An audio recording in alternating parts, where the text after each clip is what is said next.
In April 2019, I was at the National Student Drama Festival when Slung Low, a theatre company I've worked with loads, asked me if I'd like to get involved in a short film they were looking to make.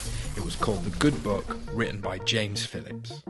The film is an offshoot from something that we did, a massive play that we did 4 or 5 years ago, called Camelot the Shining City. It's now a year later and we've made that film, and in a few days we're releasing it online for free.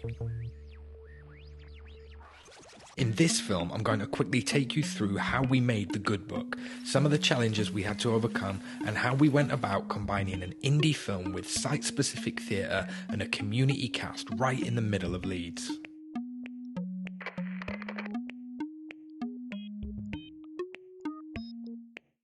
We had about 6 months of pre-production for The Good Book. For me, this meant a lot of time spent researching a visual style for the film and preparing things like initial shot lists and crew breakdowns. I decided to record the film as a podcast so I could get a better feel for the story and the world we were trying to make. That then developed into a crapomatic, so we could watch the film unfold and get ahead of any potential complications. We scouted locations and made phone calls and called in favours until pretty much everything was in place. Slung Low assembled an incredible cast for the film, made up of both professional actors and members of the Holbeck and Leeds community. When I watch the film now, it's these performances that are my favourite thing. Everyone at the top of their game every time the camera started rolling. My name is Rihanna and I'm playing Avalon. Awesome.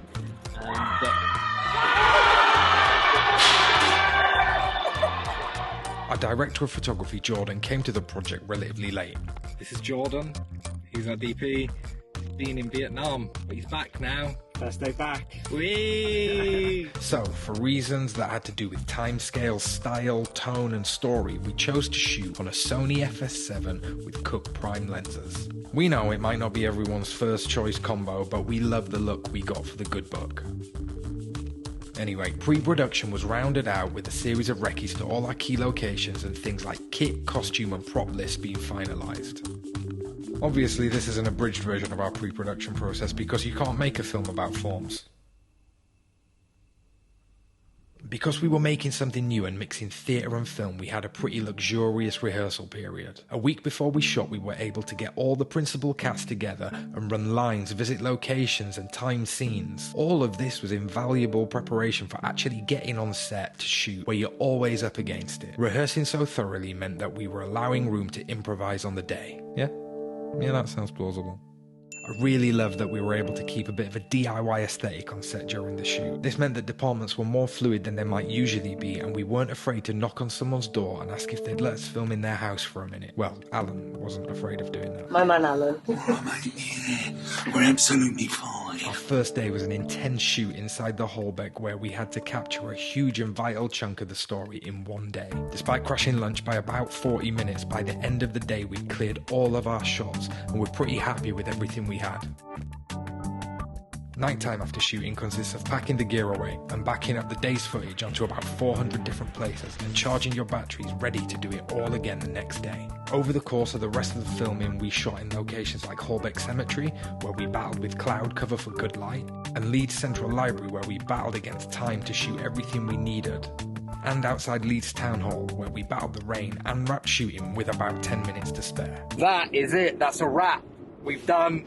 We are heading back to base. Great, fantastic, amazing. We'll do again. With my films, I'm a bit of a control freak, so I decided that I'd edit The Good Book myself. I think this is the bit where you really get to tell the story of the film, so I find it pretty hard to give that up. Plus, it's an indie film, so everyone's got more than one job.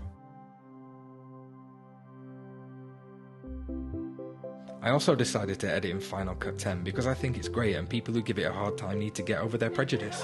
While I was editing the film, the amazing Heather Fenity was using her musical magic to write us a score that we could not be more thrilled with.